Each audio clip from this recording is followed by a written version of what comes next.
You know, that's interesting. Of course, it does clearly fit for regular golfers. Why and how?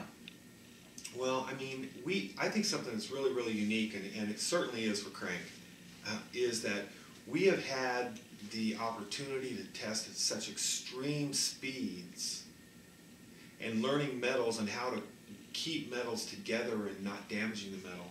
When you're swinging at 140 and 150 miles an hour, that is such a unique and abnormal range that you really do learn a lot about metal. What do you have to do to, and what do you learn from that type of an impact and how much damage is done to the metal? And that translates all the way back. I would venture to say that Krank Golf is the only company in history, in the entire history of golf, that has ever taken our R&D testing with real human beings above or close to 150 mile an hour swing speed. Well, that is a really, we could sit here and talk about it for hours, but we learn so much about metallurgy and what happens to the metal at that type of an impact and how that affects not just a guy at 150, but at 120, at 100, at 90, at 60. And what kind of position do we have to put the metal in? How do we harden that metal for slower swing speeds? So by going extreme, it taught us so much about everything. And so we developed from the very, very beginning, realized that Krank Golf sells over 95% of all of its drivers to regular golfers at regular golf setup, 9, 10, 5, 12, and regular flex, 45.5-inch length, 45-inch length. So only about 4 or 5% of all the sales that we have are to the long drivers. So your technology fits to golfers of every swing speed.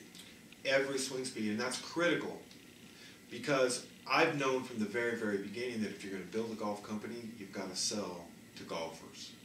The technology has to translate to golfers.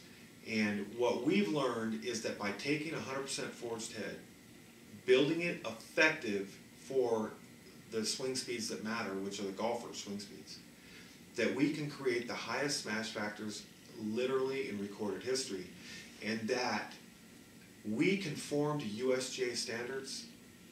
It's very easy for us to do that because exceeding those CT standards today does not create more ball speed if part of the body is storing energy effectively. People think it's a face, the thickness of the face.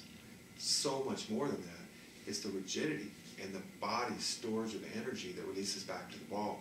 So you can take a driver that's way above CT, that's 257's maximum CT, and you got a 280 CT driver, illegal USGA. Our driver will out-ball speed that driver for one reason, because the energy storage is so efficient in a Formula 5 that we don't lose energy and it's transferred back to the ball. So even if I were to build drivers that were over CT, they wouldn't be any faster. Interesting.